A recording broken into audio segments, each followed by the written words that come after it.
This video is for English learning. So watch this video, understand and practice your English. Whoa, I'm running short of words right now, but I cannot afford this because I have to speak. Thank you so much for all the love, for all the warmth. Thank you for accepting me. Thank you very much.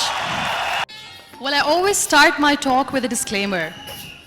And that disclaimer is that I've never claimed to be a motivational speaker. Yes, I do speak, but I feel more like a storyteller because wherever I go, I share a story with everyone. Well, it is a story of a woman whose perfectly imperfect life made her who and what she is today. It's the story of a woman who, in pursuit of her dreams and aspirations, made other people realize that if you think that your life is hard and you're giving up on that because you think your life is unfair, think again. Because when you think that way, you are being unfair to your own self. It's the story of a woman who made people realize that sometimes problems are not too big. We are too small because we cannot handle them. So I am here and I'm going to share the story of that woman. That is my story. The story of gratitude. I believe in the power of words. Many people speak before they think, but I know the value. So I always try to use the positive words in my life wherever I go. They call it adversity, I call it opportunity. They call it weakness, I call it strength. They call me disabled, I call myself differently abled. They see my disability. They see my disability, I see my ability. There are some incidents that happen in your life, and those incidents are so strong that they change your DNA. Those incidents or accidents are so strong that they break you physically. They deform your body, but they transform your soul.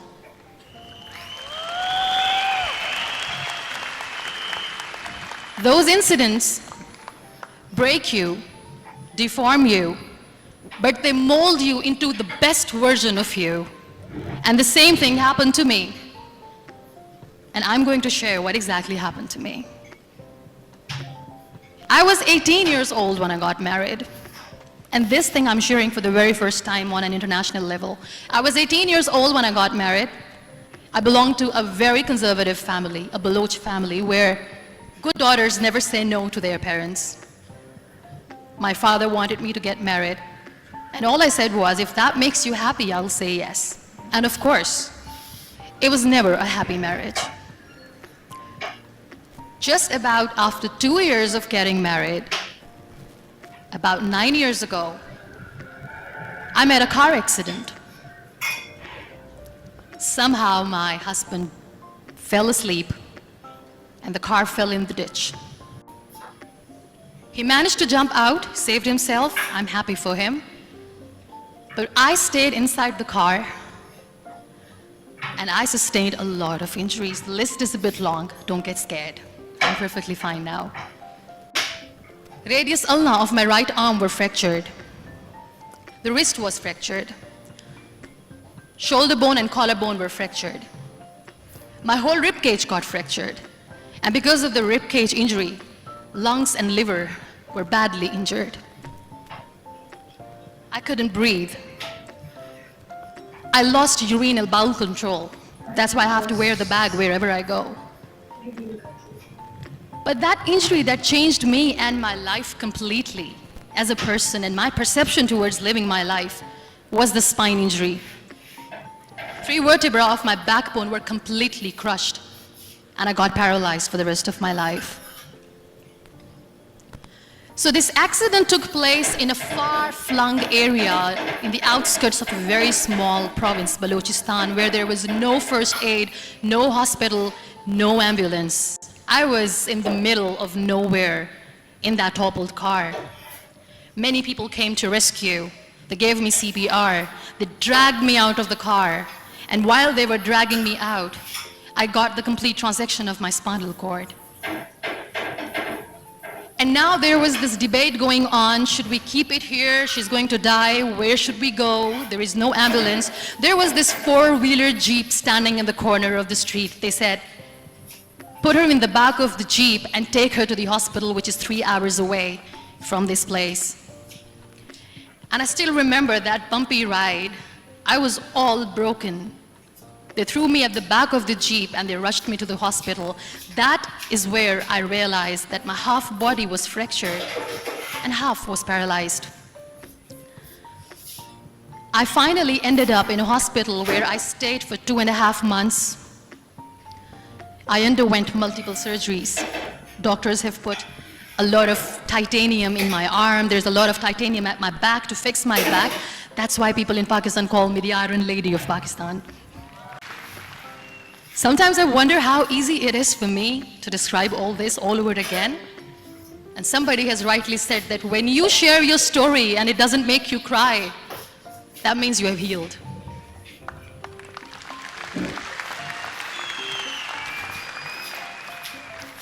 Those 2.5 months in the hospital were dreadful. I will not make up stories just to inspire you. I was at the verge of despair. One day, doctor came to me and he said, well, I heard that you wanted to be an artist, but you ended up being a housewife. I have a bad news for you. You won't be able to paint again because your wrist and your arm are so deformed, you won't be able to hold a pen again. And I stayed quiet. Next day, doctor came to me and said, your spine injury is so bad, you won't be able to walk again. I took a deep breath and I said, it's all right.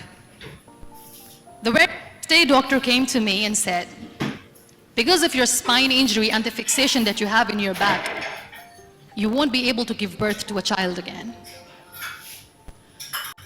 That day, I was devastated.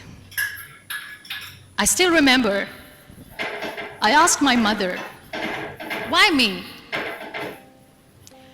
And that is where I started to question my existence. Why am I even alive? What's the point of living? I cannot walk, I cannot paint, fine. I cannot be a mother. And we have this thing in our heads, being women, that we are incomplete without having children. I am going to be an incomplete woman for the rest of my life. What's the point? People are scared. They think I will get divorced. What is going to happen to me? Why me? Why am I alive? We all try to chase this tunnel. We all do this because we see light in the end of the tunnel, which keeps us going. My dear friends, in my situation, there was a tunnel that I had to roll on, but there was no light. And that is where I realized that the words have the power to heal the soul. My mother said to me, this too shall pass. God has a greater plan for you. I don't know what it is, but He surely has.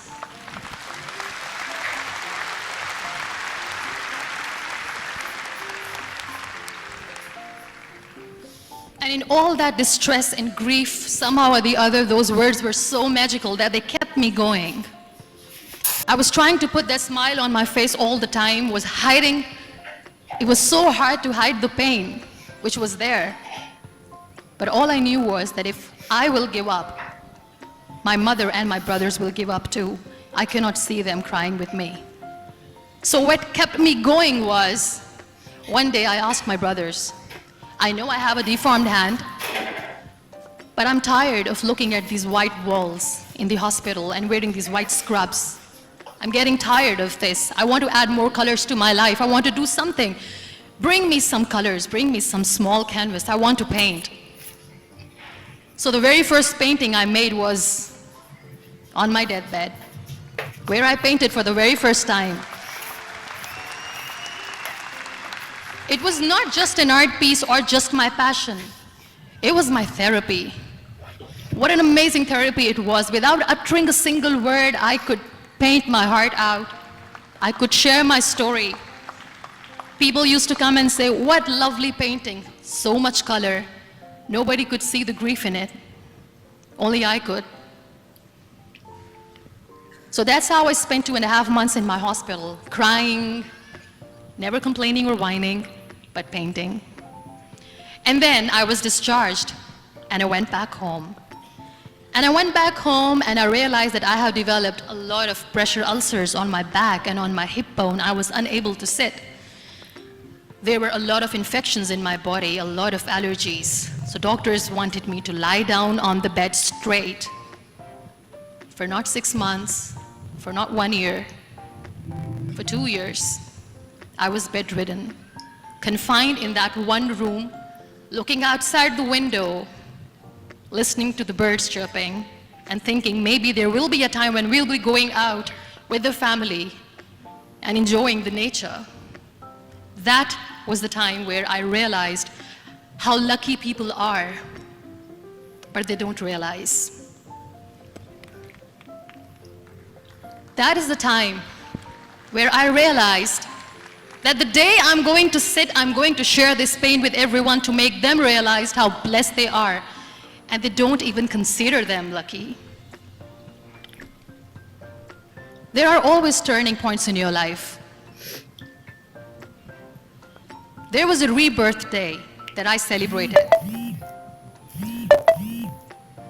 After 2 years and 2.5 months, when I was able to sit on a wheelchair, that was the day when I had the rebirth. I was a completely different person. I still remember the day I sat on the wheelchair for the first time, knowing that I'm never going to leave this, knowing that I won't be able to walk for the rest of my life. I saw myself in the mirror and I talked to myself. And I still remember what I said. I cannot wait for a miracle to come and make me walk. I cannot sit in the corner of the room crying, cribbing, and begging for mercy because nobody has time.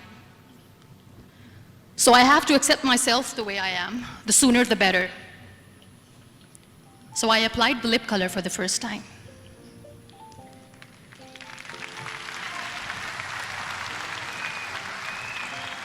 And I erased it. And I cried. And I said, what am I doing? A person on a wheelchair should not do this. What will people say? Clean it up. Put it again. This time I put it for myself. Because I wanted to feel perfect from within. And that day I decided that I'm going to live life for myself. I am not going to be that perfect person for someone. I am just going to take this moment and I will make it perfect for myself. And you know how it all began? That day I decided that I'm going to fight my fears. We all have fears.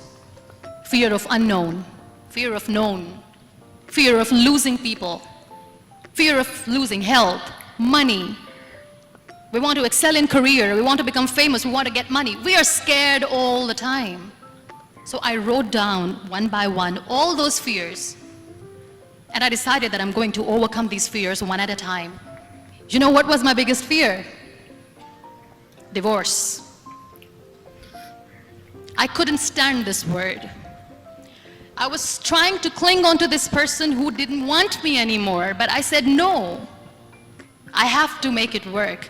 But the day I decided that this is nothing but my fear, I liberated myself by setting him free. And I made myself emotionally so strong that the day I got the news that he's getting married, I sent him a text that I'm so happy for you and I wish you all the best. And he knows that I pray for him today. My biggest fear, number 2, was I won't be able to be a mother again. And that was quite devastating for me. But then I realized there are so many children in the world, all they want is acceptance. So there is no point of crying, just go and adopt one. And that's what I did. I gave my name in different organizations, different orphanages. I didn't mention that I'm on a wheelchair, dying to have a child. So I just told them that this is Muniba Mazari and she wants to adopt a boy or girl, whatsoever, but I want to adopt a kid. And I waited patiently. 2 years later, I got this call from a very small city in Pakistan. I got a call and they said, are you Muniba Mazari? There is a baby boy and would you like to adopt? And when I say yes, I could literally feel the labor pain. I said, yes, yes, I am going to adopt him. I am coming to take him home.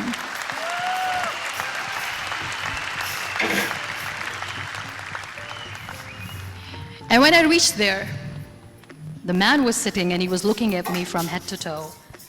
And in back of my head, I kept thinking that, oh my God, he's going to say she's on the wheelchair, she doesn't deserve it. How is she going to take care of him? And I looked at him and I said, do not judge me because I'm on the wheelchair. But you know what he said? He said, I know you will be the best mother of this child. You both are lucky to have each other. And that day, I was 2 days old, and today he's 6.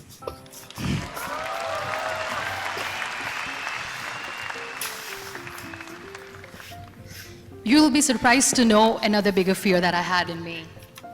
It was facing people. I used to hide myself from people. When I was on bed for 2 years, I used to keep the door closed. I used to pretend that I'm not going to meet anyone, tell them that I'm sleeping. You know why? Because I couldn't stand that sympathy that they had for me. They used to treat me like a patient. When I used to smile, they used to look at me and say that, you're smiling, are you okay? I was tired of this question being asked, are you sick? Well, a lady yesterday at the airport asked me, are you sick? And I said, well, besides the spinal cord injury, I'm fine, I guess.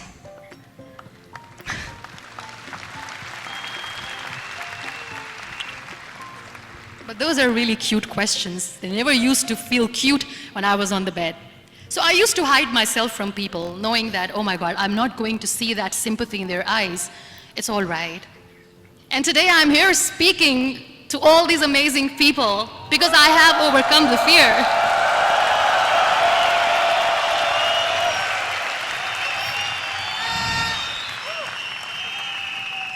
You know, when you end up being on the wheelchair, what's the most painful thing? That's another fear that people on the wheelchair, or the people who are differently abled, have in their hearts, but they never share. I'll share that with you. The lack of acceptance. People think that they will not be accepted by the people because we, in the world of perfect people, are imperfects. So I decided that instead of starting an NGO for disability awareness, which I know will not help anyone, I started to appear more in public. I started to paint. I always wanted to. I have done a lot of exhibitions. I'm Pakistan's first wheelchair-bound artist.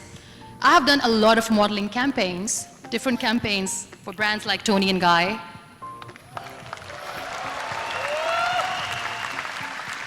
I have done some really funny, breaking the barriers kind of modeling. There was this one by the name Clown Town where I became a clown because I know that clowns have hearts too. And then I also decided that if I really want to make the difference, I am not going to let people use me for their polio campaigns where they will make you a victim and an emblem of misery and mercy and will say that, you know what, give polio drops to your children or they'll become like this girl. I decided that I'm going to join the national TV of Pakistan as an anchor person, and I've been doing a lot of shows for the last 3 years. So when you accept yourself the way you are, the world recognizes you. It all starts from within. Thank you. I became the National Goodwill Ambassador for UN Women Pakistan, and now I speak for the rights of women, children. We talk about inclusion, diversity, gender equality, which is a must. I was featured in BBC 100 Women for 2015. I'm one of the Forbes 30 under 30 for 2016. And it all didn't happen alone. You all are thriving in your careers. You have bigger dreams and aspirations in life. Always remember one thing. On the road to success, there is always we, not me. Do not think that you alone can achieve things. No. There is always another person who is standing behind you, maybe not coming on the forefront, but behind you, praying for you and supporting you. Never lose that person. Never.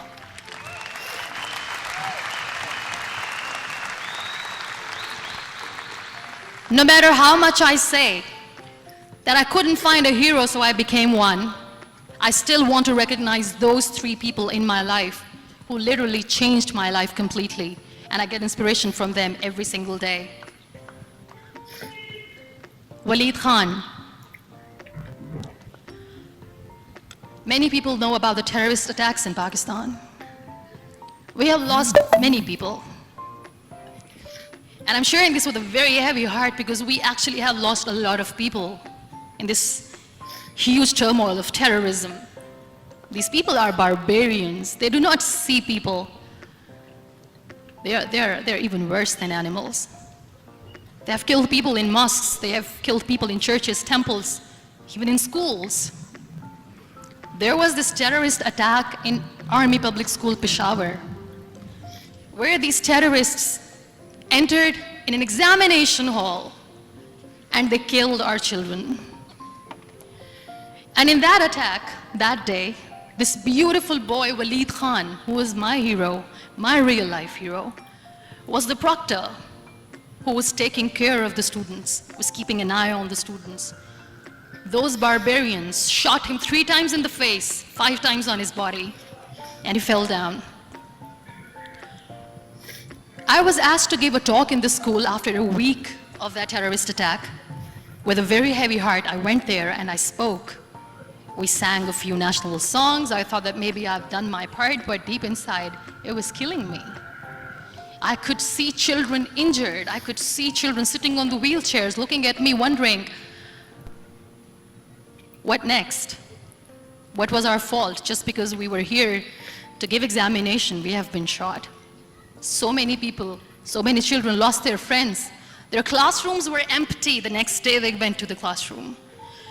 So this kid, Waleed Khan, I was asked that he is in a hospital right now and you have to go and see him and motivate him and tell him that it's going to be okay.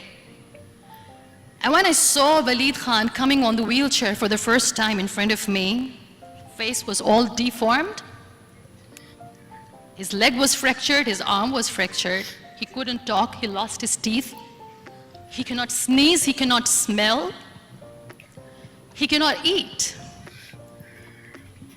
And I kept thinking, what should I say? That everything is going to be all right? No, nothing is all right. And while I was juggling with the words, what to say, what not to say, this beautiful child, Waleed Khan, came to me and he said, "Are you Muniba Mazari?" I said, "Yes." He said, "Baji, let's take a selfie."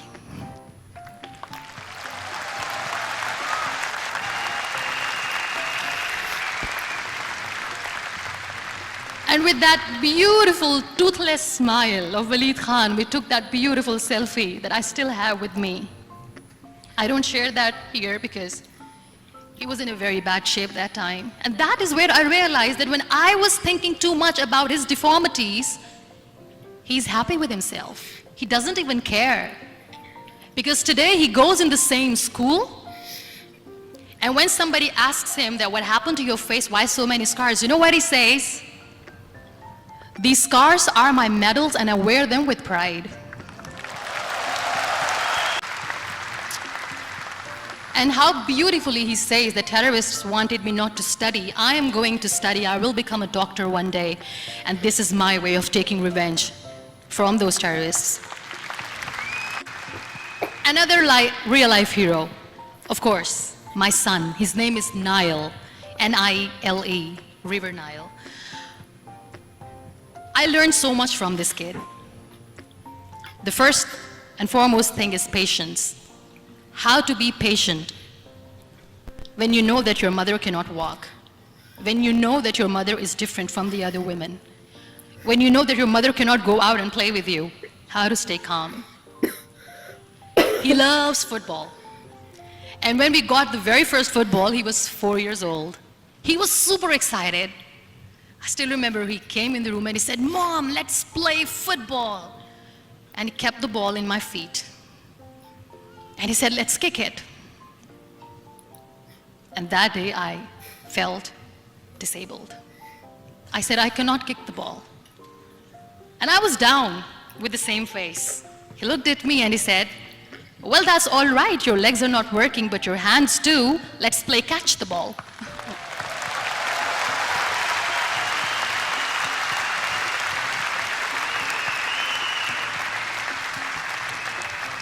You know what, that day he made me realize that when you think your glass is half empty, come on, your glass is half full. It's all in here and here. Last but not least, the woman who made me realize that heroes have no gender. The woman who believed in me even when I was completely at the verge of despair, where everybody left, she was there. And every time I looked at her, without saying anything, she used to look at me and said, "This too shall pass. God has a bigger plan. And one day you will say that, oh my God, that is why God has chosen me." She never cried in front of me. She has always said that there will be haters, there will be naysayers, there will be disbelievers, and then there will be you proving them wrong. My mother.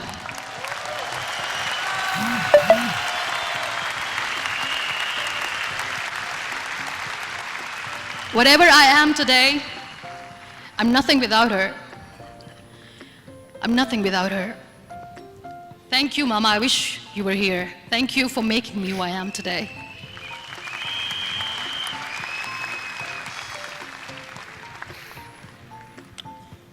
You know what? We human beings have a problem. Out of many problems, there is one more, and this is self-created one. We always expect ease from life. We have this amazing fantasy about life. This is how things should work. This is my plan. It should go as per my plan. If that doesn't happen, we give up. So my dear friends, let me tell you one thing. I never wanted to be on the wheelchair. Never thought of being on the wheelchair. I was always aspiring to do bigger things, but had no idea that for that I have to pay the price to be where I am today. It's a very heavy price. This life is a test and a trial, and tests or trials are never supposed to be easy. So when you are expecting ease from life, and life gives you lemons, then you make the lemonade, and then do not blame life for that, because you were expecting ease from a trial. Trials make you a stronger, better person. Life is a trial, and with time you realize that.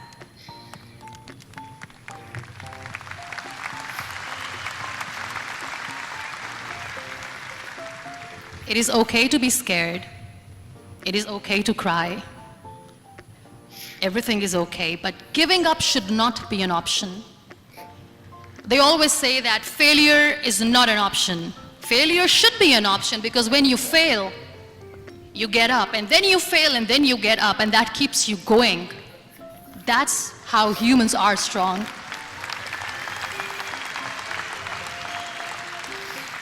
Failure is an option, should be an option, but giving up is not. Never. We have this thing in minds. We call it perfection. We want everything perfect. We want ourselves to be perfect. There is this image in our head about everything. Perfect life, perfect relationships, perfect career, perfect amount of money that we need to earn no matter what. Nothing is perfect in this world. We all are perfectly imperfect, and that is perfectly all right. That's all right. We were sent here not to become the perfect people. Those people who tell you how to look perfect, even those people are imperfect. Trying to fight this fear of looking imperfect. I used to be perfect. I still remember. I got this compliment years ago when I used to walk. "Oh my God, look at you. You're fair, you're tall, you're perfect." Look at me now. You're still perfect.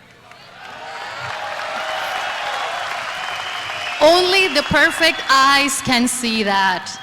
Only the perfect eyes will see that. Only the perfect eyes will see that. So yes, in all those imperfections, you have to listen to your heart. You don't have to look good for people. You don't have to be perfect just because other people want you to be perfect. If your soul is perfect from within, that's all right. This is all what you want.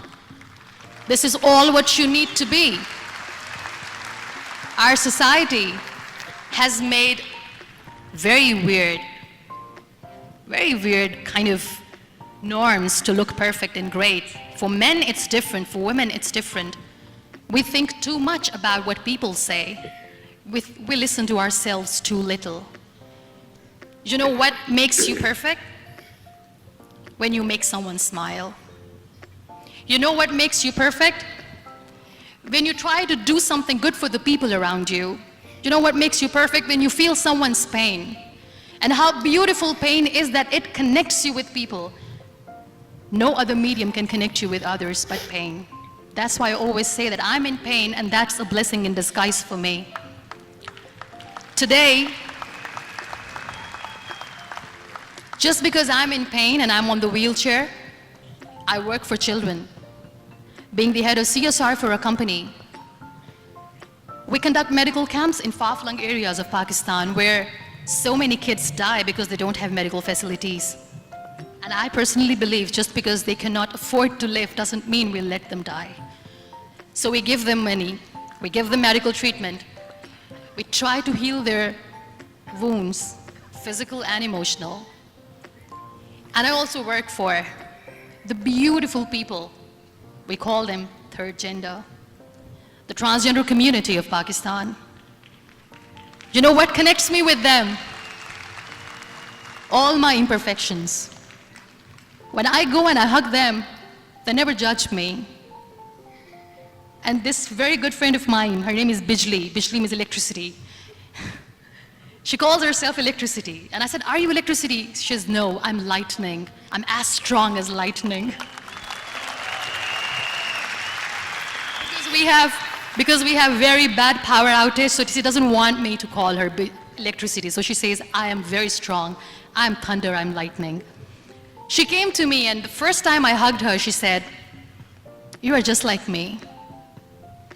And I said, yes, I am like you. Because to people, we are so imperfect. So how beautiful these imperfections are, that because of these imperfections, you can connect with people. Then why are we all running after being perfect? What's the point? Every time I go in public, I always smile. It's always a big toothy smile on my face, and people ask me, don't you get tired of smiling all the time? What's the secret? I always say one thing, that I have stopped worrying about the things that I have lost, the people that I have lost. Things and people who were meant to be with me are with me. And sometimes, somebody's absence makes you a better person. Cherish their absence. It's always a blessing in disguise. I always say that people are so lucky they don't even realize. You must be thinking, okay, you're lucky in what sense? Well, the breath that you just took was a blessing. Embrace it.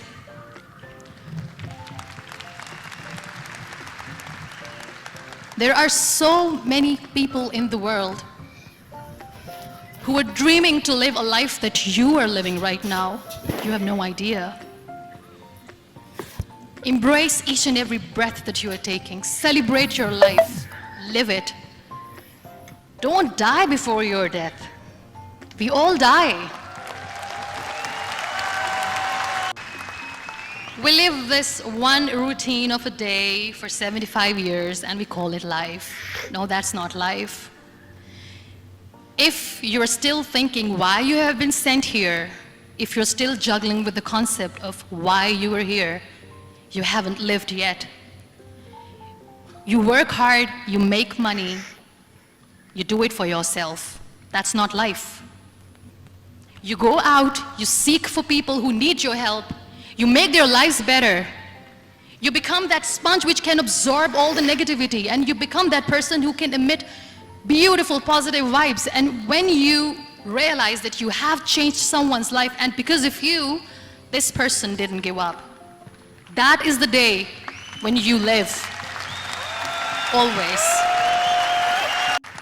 We were talking about gratitude, why I smile all the time. I cry all night when nobody sees me, because I'm a human and I have to keep the balance.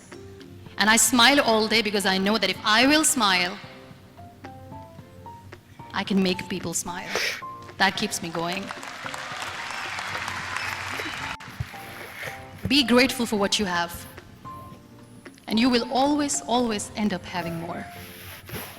But if you'll cry and if you'll crib for the little things that you don't have or the things that you have lost, you will never ever have enough. Sometimes we are too busy thinking about the things that we don't have that we forget to cherish the blessings that we have. I'm not saying that I'm not healthy and that makes me unlucky. But yes, it is hard. It is hard when I say that I cannot walk. It is hard to say when I wear this bag. It hurts. But I have to keep going. Because never giving up is the way to live, always. So I'll end my talk on a very short note.